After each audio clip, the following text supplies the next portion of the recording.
I heard, for the first time in my life, a bullet just whizzed by, and I heard cars taking off and screeching, and I was just like, what's going on here? But I had never heard a bullet whiz by, never in my life. And when I heard that, I go, that's what it sounds like. Finally, I went up the stairs and went out into the street. And at that point in time, almost all the resident members came out, were trying to figure out what had happened. And at that point in time, that's when we said, it has to change. We have to do something.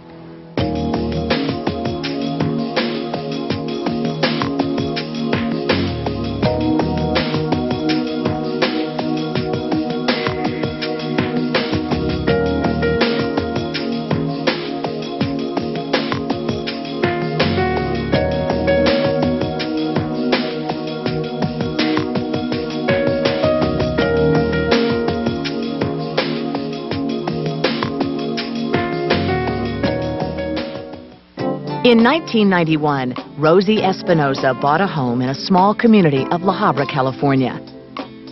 This is where she and her 7 brothers and sisters grew up.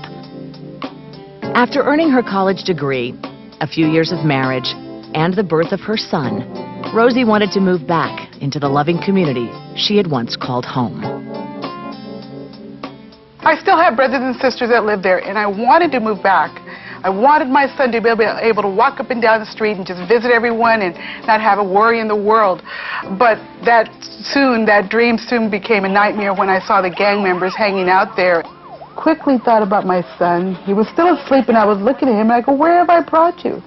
What is going to happen to you?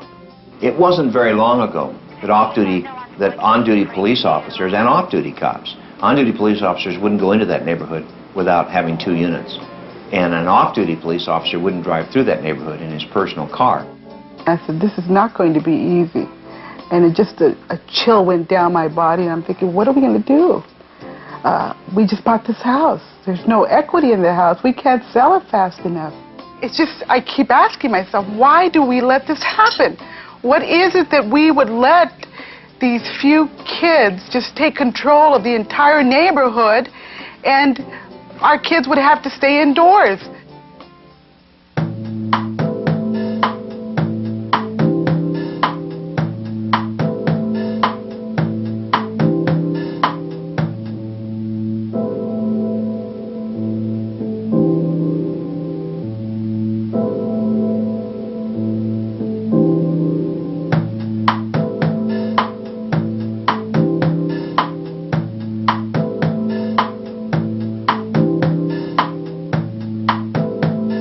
Sometimes it's just a lack of a sense of belonging at school, of feeling success. And these are people who will accept me and call me a success. If you boil it right down to it, it's a lack, usually, and most frequently, a lack of affection and love somewhere in their life, and that's where they're seeking it. They're replacing that hole in their life with the gang. I said, okay, I'm going to go out there again, and I'm going to go knocking from door to door, and I'm going to go talk to these people and just find out what's in their heads. That's it. And so I went out one Saturday morning, and I decided I'm going to go out there and meet these people, every one of them. Gang members or no gang members, parents of these gang members or no parents of these gang. I'm going to go meet everyone. What I found was that the parents were more than not helping these kids with their homework.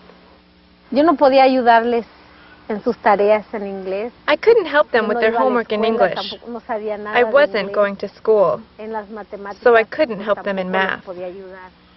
On that time, I couldn't speak a lot of English. I couldn't help them a lot. It was very hard.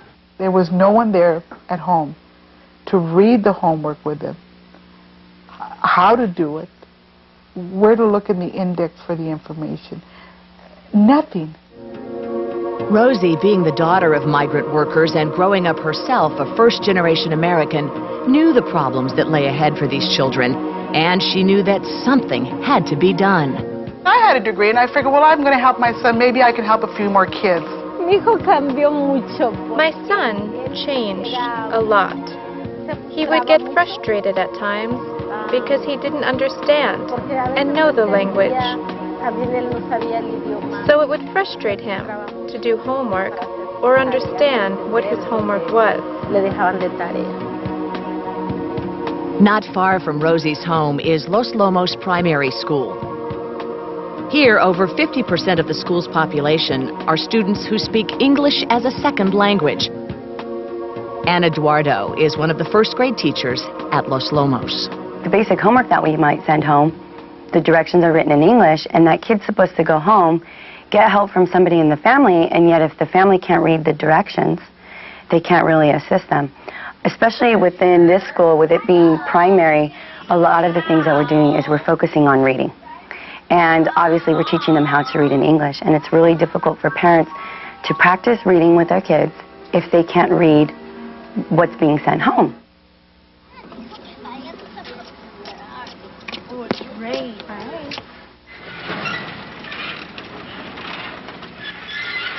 It started out in my garage.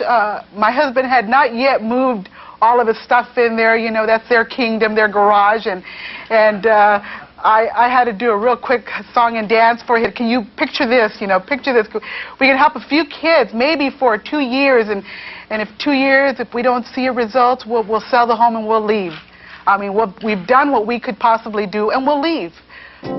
Rosie asked other adults to join her in her efforts, and with a small crew of people, the program began. We started in September of 1991 with my sister, her neighbors across the street, myself, my husband, and some of the kids who had already known me. How many children like vanilla ice? 2. 3.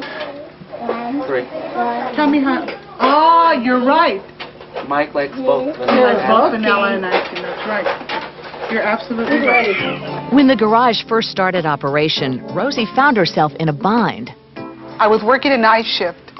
I couldn't see what was going on with our kids, and I wanted desperately to be there with our kids, that I arranged for my manager to allow me to work a split shift, to come in at 12 noon, leave at 3:30, go home and tutor the kids, clean up the garage, and go back at 7:30 and work the night out. Rosie works as a medical instrument designer. Didn't really know why she wanted to work a split shift, and actually didn't really care. And not to just butter her up, but because of her character and her work ethic, I didn't see any problem with it. She never up front told us what was going on. We only found out through newspaper articles and things like that, and we said, whoa, look, Rose is in the newspaper, my gosh. And we just had these little small ideas of just changing our little kids' world, ensuring that they were safe. And from that newspaper article that came out, it was just like so many people wanting to find out about this little program that we started that had no name. We had no formal organization. I'm thinking, we're just a skeleton crew. We're just a few resident members, a few kids. There's nothing formal about this thing, and there's no money. I mean, we're just doing it on our own, scraping up whatever we could out of our homes. Rosie's commitment doesn't come without sacrifice from her family. Alex, Rosie's husband, works 10-hour days as a forklift operator, then comes home to sometimes 30 children.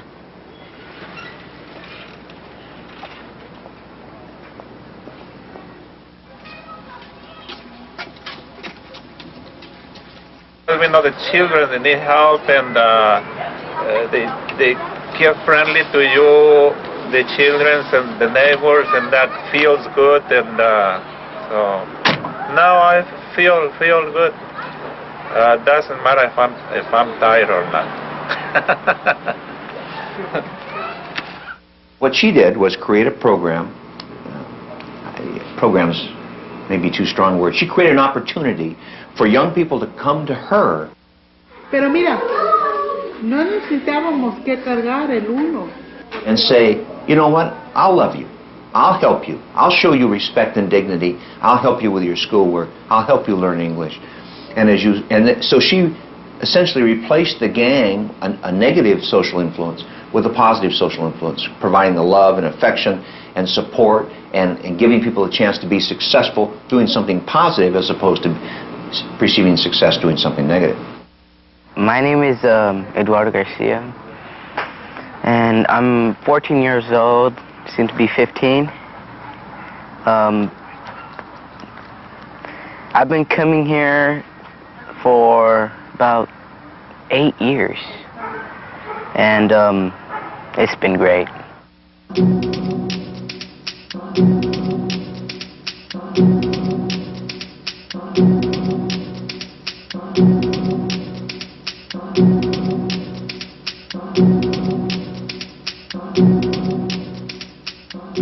When my daughter was in 6th grade, she always said, "I'm not going to high school. I'm not going. I'm scared to go high school." From what I could see in my neighborhood, these kids didn't feel like there was any hope. So why bother even dreaming? Well, before, I used to be into, gangs. And, people right now are so into gangs, And Rosie just talked to me about everything, about gangs, how they weren't right and all. And I was like, that's not what I want in my life. I just want something else because I lost family also in gangs.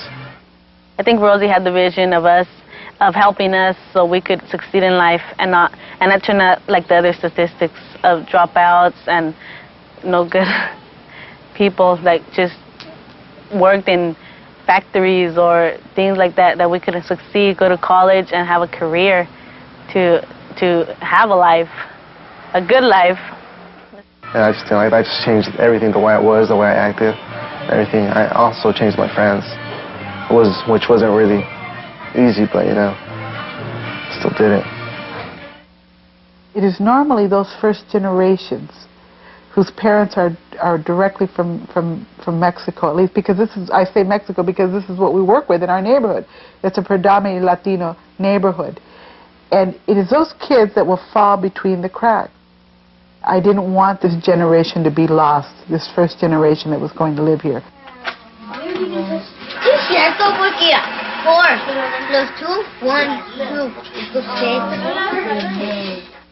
My hardest problems are division and long words.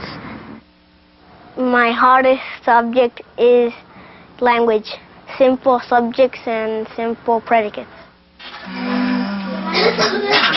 So you know that it has to have two E's together. Can you see anywhere where you have two E's together? It could be this way, up and down, left and right. Big thing that I learned from Rosie was if I want to be somebody, nobody else is going to do it for me. I have to do it myself. To have confidence in myself. She put into our heads that we need to succeed in life, and we need to go to school in order to succeed. Oh, I didn't like school. I just wanted to just quit, just didn't bother with school anymore. And Rosie's all, well, if you don't go to school, you're going to be just out there and just nothing. You're just going to be nowhere. And I'm like, I don't want to do that. I just want to, be somebody in my life. Because in my family, really, there really isn't any. Everybody in my family just doesn't get paid good. And I will be the first one to, actually be someone. Rosie makes sure that this program stays very simple and with a clear focus. Homework, homework, homework. They know we never stray away from the homework. We have had various organizations that come in and let's do a tobacco awareness, or let's talk about, health issues. And I said, we don't have time. In 2 hours, it is barely enough time to get their homework done.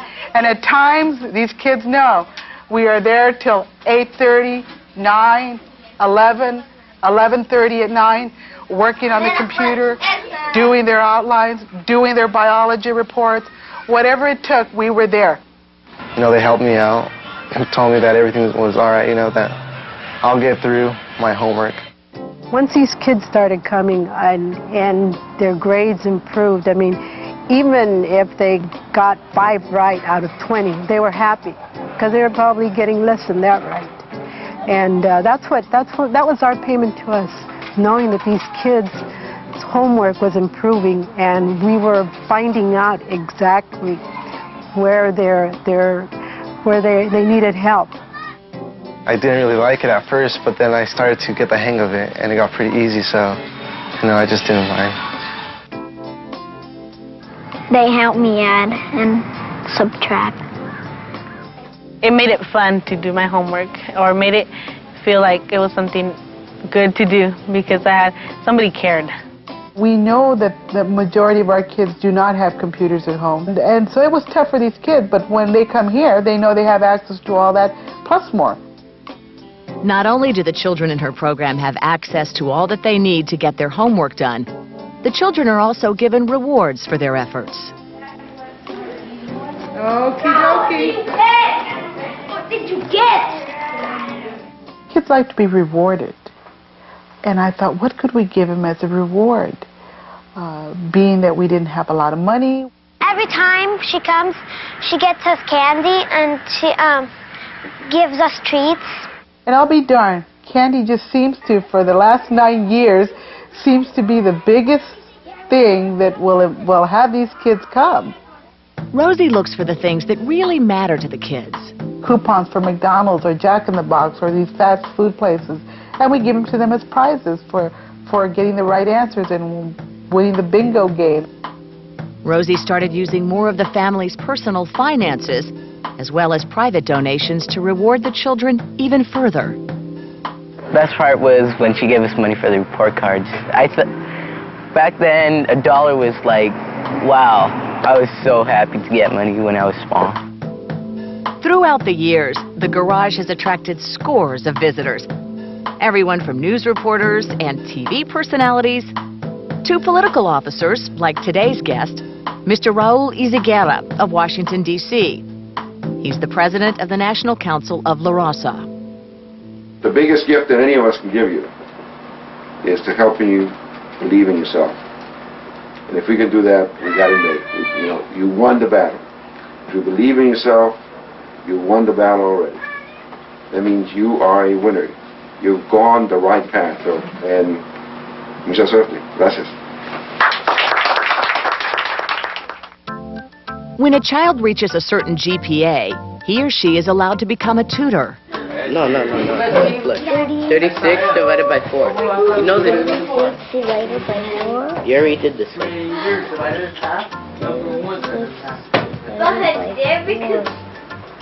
The best part about being a tutor is I got to boss the little kids around.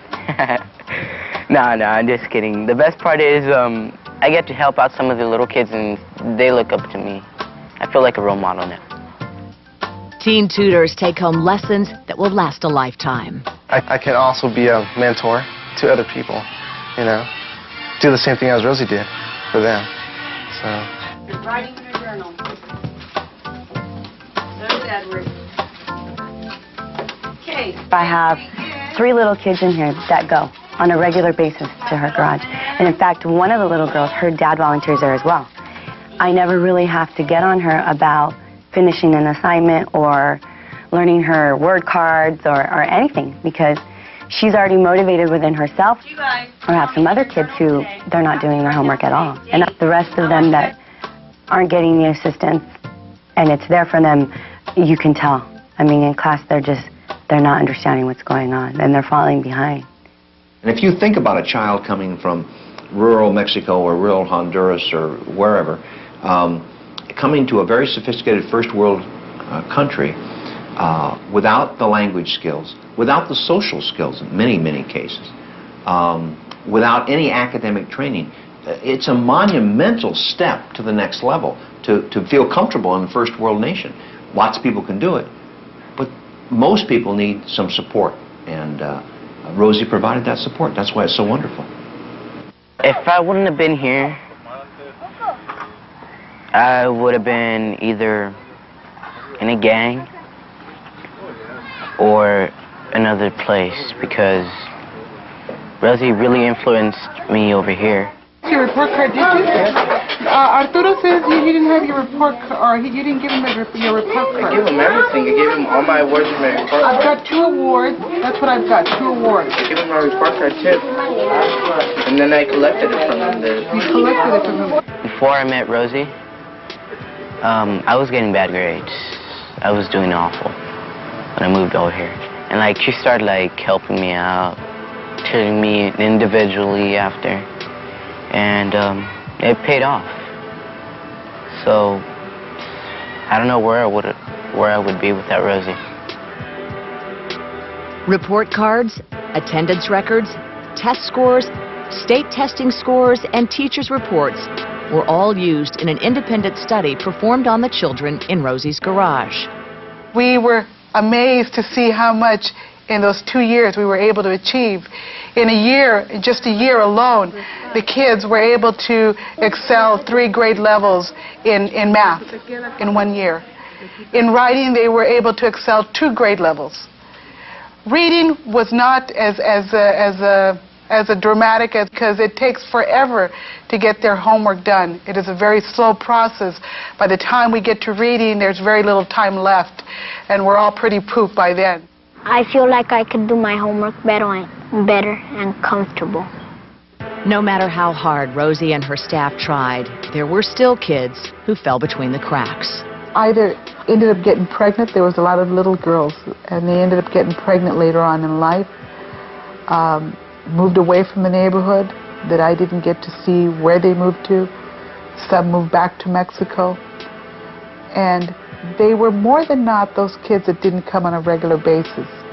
They just came once a month or if at all. Victoria remembers one special child. His name's Jose, and I'm starting to get choked up. But anyway, Jose's joined a gang. He had a sister. He lost his sister last year out in Ontario, Fontana. And she went out. They snuck out, you know, kids will sneak out from time to time. Well, she snuck out with her cousins. And she was shot and killed.